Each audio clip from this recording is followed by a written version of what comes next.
മുൻ മന്ത്രിയും പ്രമുഖ മാർക്സിസ്റ്റ് നേതാവും ട്രേഡ് യൂണിയൻ പ്രസ്ഥാനങ്ങളുടെ അമരക്കാരനും നിലവിൽ രാജ്യസഭാംഗവുമായ സഖാവ് എളമരം കരീമാണ് ഈ തവണ കോഴിക്കോട്ട് നിന്ന് ലോക്സഭയിലേക്ക് ഒരു കൈ നോക്കുന്നത്. ഇടതുപക്ഷ ജനാധിപത്യ മുന്നണിയുടെ സ്ഥാനാർത്ഥിയായിട്ട് ഇദ്ദേഹം അരിവാൾ ചുറ്റിയ നക്ഷത്ര അടയാളത്തിൽ കോഴിക്കോട്ട് മാറ്റുരയ്ക്കുകയാണ്. കോഴിക്കോട്ടിനെ സംബന്ധിച്ചോളം പറഞ്ഞാൽ വടകര കഴിഞ്ഞാൽ പിന്നെ ഏറ്റവും അധികം CPMകാരുള്ള, ഏറ്റവും അധികം ഇടതുപക്ഷക്കാരുള്ള മണ്ഡലമാണ്. ആ മണ്ഡലത്തിൽ ഇതുവരെ CPM സ്ഥാനാർത്ഥി ജയിച്ചിട്ടില്ല എന്നുള്ളതാണ് ഏറ്റവും കൗതുകരമായിട്ടുള്ള കാര്യം. ഞാൻ പറയുന്നത് ഈ മണ്ഡല പുനർനിർണയത്തിന് ശേഷമുള്ള കോഴിക്കോടിനെ കുറിച്ചാണ്. പണ്ട് വീരേന്ദ്രകുമാറും അതിനു മുമ്പ് നമ്മുടെ ഇമ്പിച്ചി ബാബയും മത്സരിച്ചിട്ടുള്ള കോഴിക്കോടിനെ കുറിച്ചല്ല. ഈ പുനർനിർണയം കഴിഞ്ഞതിന് ശേഷം അവിടെ ആദ്യമായിട്ട് മത്സരിച്ച CPM സ്ഥാനാർത്ഥി സഖാവ് മുഹമ്മദ് റിയാസാണ്. അത് പിണറായി വിജയൻ്റെ മകളെ കല്യാണം കഴിക്കുന്നതിന് വളരെ മുമ്പാണ്. അദ്ദേഹം പരാജയപ്പെട്ടു. ചെറിയ വ്യത്യാസത്തിലാണ് അന്ന് MK രാഘവൻ ജയിച്ചത്. 5 കൊല്ലം കഴിഞ്ഞ് 2014 അവിടെ സഖാവ് A വിജയരാഘവൻ മത്സരിച്ചു. വിജയരാഘവൻ വലിയ മത്സരമൊക്കെ ഉണ്ടാക്കി. പക്ഷേ നമ്മുടെ രാഘവൻ്റെ ഭൂരിപക്ഷം വർദ്ധിച്ചു. വിജയരാഘവൻ പോരാ രാഘവനെ തോൽപ്പിക്കാൻ എന്നുള്ള കാര്യം വ്യക്തമായി. അപ്പോഴത്തേക്ക് രാഘവേട്ടൻ എന്ന പേരിൽ ഇദ്ദേഹം കോഴിക്കോട്ട് എമ്പാടും വളരെ ജനകീയനും ജനപ്രിയനുമായിട്ട് മാറി. കോഴിക്കോട്ടുകാരും MK രാഘവൻ എന്ന് തികച്ച് പറയില്ല, നമ്മുടെ രാഘവേട്ടൻ എന്ന് പറയും. അങ്ങനെ ഒരു രാഘവേട്ടനായിട്ട് അദ്ദേഹം മാറി. അങ്ങനെയാണ് വിജയരാഘവനെ തോൽപ്പിച്ചത്. അടുത്ത തവണ, അതായത് കഴിഞ്ഞ തെരഞ്ഞെടുപ്പിൽ 2019 അവിടെ ജനകീയനായ A പ്രദീപ് കുമാറിനെ മത്സരിപ്പിച്ചു. പ്രദീപ് കുമാർ നിലവിലെ MLA ആണ്, എന്നാലും അദ്ദേഹത്തെ മത്സരിപ്പിച്ചു. പക്ഷേ പ്രദീപ് കുമാർ മത്സരിച്ചിട്ടും ഈ രാഘവനെ തോൽപ്പിക്കാൻ പറ്റിയില്ല. എന്നാൽ രാഘവൻ്റെ ഭൂരിപക്ഷം പിന്നെയും വർദ്ധിച്ചു. അങ്ങനെ രാഘവൻ അവിടെ അജയ്യനായിട്ട് നിൽക്കുകയാണ്. രാഘവന് പല സൗകര്യങ്ങളുണ്ട്. ഒന്ന്, രാഘവൻ സ്വന്തം ഇമേജിൽ പിടിച്ചുകൊണ്ടാണ് തെരഞ്ഞെടുപ്പിനെ നേരിടുന്നത്. പിന്നെ വേറൊരു ഗുണമുള്ളതെന്ന് വെച്ചാൽ കോഴിക്കോട്ട് സാമാന്യക്കാരായ CPMകാരും മറ്റ് ഇടതുപക്ഷ പാർട്ടിക്കാരും ഒക്കെ രാഘവനെ വോട്ട് ചെയ്യാം. മൂന്നാമതും ഏറ്റവും വലുതുമായ ഒരു ഗുണം അദ്ദേഹത്തിനുള്ളതെന്ന് വെച്ചാൽ ഈ കോഴിക്കോട്ടെ മിക്കവാറും കോൺഗ്രസ്സുകാർ പുള്ളിക്കെതിരാണ്. അവർ പുള്ളിക്കെതിരെ ടാങ്ക് വയ്ക്കും എന്നുള്ളതുകൊണ്ടുകൂടിയാണ് അദ്ദേഹം ജയിക്കുന്നത്. അത് വേറൊരു ഗുട്ടൻസാണ്. എന്തുവാണ്ട് രാഘവൻ 4ാമതും കോഴിക്കോട്ട് മത്സരിക്കുകയാണ്. അപ്പോൾ അദ്ദേഹത്തിനെതിരായിട്ടാണ് കരീമിനെ അവിടെ ഇറക്കിയിട്ടുള്ളത്. എളമരം കരീമിനെ കോഴിക്കോട്ടുകാർക്ക് ആർക്കും പരിചയപ്പെടുത്തേണ്ട ആവശ്യമില്ല. അദ്ദേഹം മന്ത്രിയായിരുന്ന കാലത്തും മന്ത്രി അല്ലാതിരുന്ന കാലത്തുമൊക്കെ കോഴിക്കോട്ടെ പൊതുജീവിതത്തിൽ നിറഞ്ഞ് കവിഞ്ഞ് പടർന്ന് പന്തലിച്ച് നിന്ന ആളാണ്. അപ്പോൾ ആ ധീര സഖാവിനെ അവിടെ നിർത്തിയിട്ടുള്ളത് പറഞ്ഞു കേൾക്കുന്നതാണ്. പിണറായി സഖാവിനും അദ്ദേഹത്തിൻ്റെ മരുമോൻ സഖാവിനും കരീം സഖാവിനെ തീരെ കണ്ടുകൂടാ. ഇയാളെ അവിടെ നിർത്തി തോൽപ്പിച്ച് ആ ശല്യം ഒഴിവാക്കുക എന്ന ലക്ഷ്യത്തോട്ടാണ് എന്നാണ് കേൾക്കുന്നത്. മറ്റ് പല ആളുകളും അതുപോലെ തന്നെയാണ് രംഗത്തിറക്കിയിട്ടുള്ളത്. ഉദാഹരണത്തിന് പത്തനംതിട്ടയിൽ തോമസ് ഐസക്, നമ്മുടെ ചാലക്കുടിയിൽ രവീന്ദ്രനാഥ്, അതുപോലെ വടകരയിൽ ശൈലജ ടീച്ചർ, ഇവരൊക്കെ നിർത്തിയിട്ടുള്ളത് അവരെ പാർലമെൻറ്റ് അംഗങ്ങളാക്കി കളയാം എന്ന് വിചാരിച്ചിട്ടൊന്നുമല്ല. അങ്ങനെയുള്ള വ്യാമോഹമൊന്നും പിണറായി സഖാവിനില്ല. ഇവരൊക്കെ തെരഞ്ഞെടുപ്പിനെ നിർത്തി അവരുടെ ആ ജനപിന്തുണ എന്തോരമുണ്ട് എന്ന് ജനങ്ങളെ മനസ്സിലാക്കി കൊടുക്കാൻ വേണ്ടിയിട്ടാണ്. പാർട്ടിക്കാരെ ഈ നേതാക്കളെ തന്നെയും ബോധ്യപ്പെടുത്തണം, അതിന് വേണ്ടിയിട്ടാണ് മത്സരിപ്പിക്കുന്നത്. അതിൻ്റെ ഭാഗമായിട്ട് കരീമിനെ നിർത്തിയിരിക്കുന്നു എന്നാണ് പൊതുവെയുള്ള സംസാരം. പക്ഷേ കരീം സഖാവ് 2 കൽപ്പിച്ചാണ് ഇറങ്ങിയിട്ടുള്ളത്. അദ്ദേഹം ഇതുവരെ കരീം സഖാവ് എന്ന പേരിൽ അറിയപ്പെട്ടത് എളമരം കരീം, സഖാവ് എളമരം കരീം, അല്ലെങ്കിൽ കരീം സഖാവ് എന്നൊക്കെ അറിയപ്പെട്ടിരുന്ന ആ മാന്യദേഹം പേര് ചെറുതായിട്ടൊന്ന് പരിഷ്കരിച്ചു. ഈ MK രാഘവൻ രാഘവേട്ടൻ എന്നാണല്ലോ അറിയപ്പെടുന്നത്.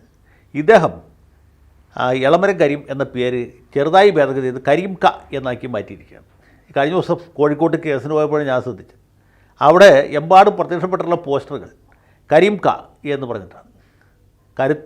കരുത്തോടെ കരീം ക എന്ന് പറഞ്ഞ് കരീമിൻ്റെ പുഞ്ചിരി തൂക്കുന്ന ഒരു ചിത്രം കോഴിക്കോട് നഗര പരിസരത്ത് എല്ലായിടത്തും കാണാം. മണ്ഡലത്തിൽ എല്ലായിടത്തും ഉണ്ടാവും എന്ന് ഞാൻ വിചാരിക്കും. കൊടുവള്ളി മുതൽ ബേപ്പൂർ വരെ എല്ലാ സ്ഥലത്തും ഇദ്ദേഹത്തിൻ്റെ ഈ രീതിയിലുള്ള പോസ്റ്ററുകൾ നിരന്ന് കഴിഞ്ഞു. ഫ്ലക്സ് ബോർഡുകളൊക്കെ വന്നിട്ടുണ്ട്. അപ്പോൾ കരീം ക എന്ന തൂലികാനാമത്തിൽ മത്സരിക്കുന്നതിന് വേറൊരു ചെറിയ സൗകര്യമുണ്ട്. കോഴിക്കോട്ട് ചെറുതല്ലാത്ത ഒരു മുസ്ലിം ജനവിഭാഗമുണ്ട്. അവർക്ക് സൈസിബിളായിട്ട് വോട്ടുള്ള സ്ഥലമാണ്. അപ്പോൾ മുസ്ലിം ലീഗിലുള്ള ന്യൂനപക്ഷ സമുദായക്കാർ, അതുപോലെ തന്നെ കോൺഗ്രസ്സിലുള്ള ന്യൂനപക്ഷക്കാർ, മാർക്സിസ്റ്റ് പാർട്ടിയിലുള്ളവരെ പ്രത്യേകം പറയേണ്ടതില്ല, അതല്ലെങ്കിൽ തന്നെ കിട്ടുമല്ലോ. പിന്നെ പോപ്പുലർ ഫണ്ടുകാർ. ഈ പോപ്പുലർ ഫണ്ട് നിരോധിച്ചതിന് ശേഷം നിസ്സഹായരും നിരാരംഭരുമായി തീർന്ന മിക്കവാറും ആളുകളും മാർക്സിസ്റ്റുകാരായിട്ട് മാറി. കാരണം ഭരണത്തിൻ്റെ ഒരു സൗകര്യമുണ്ട് എന്നുള്ളതുകൊണ്ട്. അവരൊക്കെ ഇപ്പോൾ CPMൻ്റെ അത്യുത്തമ മെമ്പർമാരായിട്ട് നടക്കുകയാണ്, അല്ലെങ്കിൽ അനുഭാവികളായിട്ട് സഹയാത്രികരായിട്ട് മാറിയിരിക്കുകയാണ്. അപ്പോൾ ആ വോട്ട് കിട്ടും. പിന്നെ കോഴിക്കോട്ട് നിന്ന് പ്രസിദ്ധീകരിക്കുന്ന നമ്മുടെ വിഖ്യാതമായ മൗദൂദി പത്രത്തിൻ്റെ ഒരു പരോക്ഷ പിന്തുണയുണ്ട്. മൗദൂദി ചാനലിൻ്റെ പിന്തുണയുണ്ട്. ഞാൻ നേരത്തെ പറഞ്ഞൊന്നും ഓർമ്മയില്ല. അടുപ്പൂട്ടി ചർച്ചയിൽ സഖാബ് ദാവൂദ് പറയുന്നത് കേട്ടു, പൊന്നാനിയിൽ ഹംസയെ മത്സരിപ്പിച്ചിട്ടുള്ളത് കോഴിക്കോട്ട് കരീമിൻ്റെ വിജയവും കൂടി കണക്കാക്കിയിട്ടാണ് എന്ന്. ഈ ഹംസ എന്ന് പറഞ്ഞ സ്ഥാനാർത്ഥിക്ക് സമസ്തയിലെ 2 വിഭാഗക്കാരുടെയും പിന്തുണയുണ്ട്. EK സമസ്തയുടെയും AP സമസ്തയുടെയും സംയുക്ത സ്ഥാനാർത്ഥിയാണ് ഹംസ. അതുപോലെ തന്നെ പോപ്പുലർ ഫ്രണ്ടിൻ്റെ സ്ഥാനാർത്ഥിയാണ്. അതുകൂടാതെ മൗദൂദികളുടെ പരോക്ഷ പിന്തുണയും ഹംസയ്ക്കുണ്ട്. അങ്ങനെ സകലവിധ മുസ്ലിം ഗ്രൂപ്പുകളുടെയും പിന്തുണകൊണ്ടാണ് ഹംസ മത്സരിക്കുന്നത്. അഥവാ സമസ്തയുടെ സ്ഥാനാർത്ഥിയായ ഹംസയ്ക്ക് മുസ്ലിം ലീഗിലെ തന്നെ ഒരു വിഭാഗത്തിൻ്റെ പിന്തുണയുണ്ട്. അദ്ദേഹം മറ്റേ മുയിനിയളി തങ്ങളുടെ പങ്കുകച്ചവടക്കാരനാണ്. അങ്ങനെ ഒരു സാഹചര്യത്തിൽ ഒരുപാട് വോട്ടുകൾ സമാഹരിക്കാൻ കഴിയും. അങ്ങനെ അദ്ദേഹം ജയിക്കുമെന്നാണ് ഇവർ വ്യാമോഹിക്കുന്നത്. ജയിക്കുമല്ലോ എന്നുള്ള വേറെ കാര്യം. പക്ഷേ അങ്ങനെ ഒരു സാഹചര്യത്തിൽ അതിൻ്റെ ഒരു റിഫ്ലക്ഷൻ, അതിൻ്റെ ഒരു പ്രതിഫലനം കരീംകായുടെ വിജയത്തിലും ഉണ്ടാകും എന്ന് കരുതിയിട്ടാണ് ഈ അഭ്യാസവുമായിട്ട് രംഗത്ത് വന്നിട്ടുള്ളത്. ഏതായാലും കോഴിക്കോട്ടെ പ്രബുദ്ധരായ വോട്ടർമാർ അതിനോട് എങ്ങനെ പ്രതികരിക്കും എന്ന് നമുക്കിപ്പോൾ പറയാൻ പറ്റിയില്ല.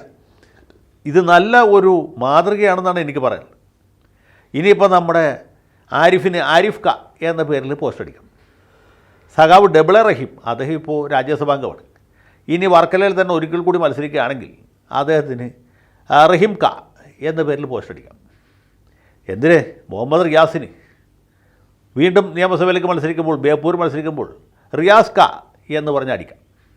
നല്ല ഒരു മാതൃകയാണ് ഇപ്പോൾ കരീം ക നമുക്കുണ്ടാക്കി തന്നിട്ടുള്ളത്. ഇനി എല്ലാ സ്ഥാനാർത്ഥികളും അവരവരുടെ സമുദായ ബന്ധം സൂചിപ്പിക്കുന്ന രീതിയിലുള്ള പോസ്റ്ററുകൾ അടിക്കുകയാണെങ്കിൽ വോട്ട് ചെയ്യുന്നവർക്കും ഒരു എളുപ്പമുണ്ടാവും, വോട്ട് ചെയ്യാൻ ആഗ്രഹിക്കാത്തവർക്കും കുറച്ചും കൂടി ഒരു എളുപ്പമുണ്ടാവും. അപ്പോൾ നല്ല മാതൃകയാണ്. മാർക്സിസം ലെനിനിസം അടിസ്ഥാന പ്രമാണമാക്കി പ്രവർത്തിക്കുന്ന പാർട്ടികൾക്ക് പ്രത്യേകിച്ചും അത് വളരെ നല്ല ഒരു മാതൃകയാണ് ഇദ്ദേഹം മുന്നോട്ട് വച്ചിട്ടുള്ളത് എന്ന കാര്യത്തിൽ എനിക്ക് യാതൊരു സംശയവുമില്ല.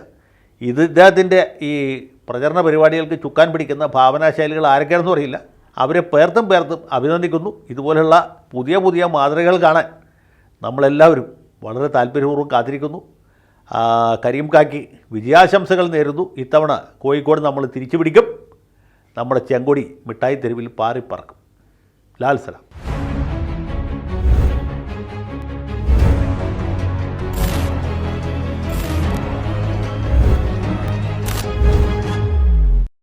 കൂടുതൽ വാർത്തകളും വിശേഷങ്ങളും നിങ്ങളിലേക്ക് എത്താൻ ABC മലയാളം സബ്സ്ക്രൈബ് ചെയ്യുക, ബെൽ ബട്ടണും അമർത്തുക.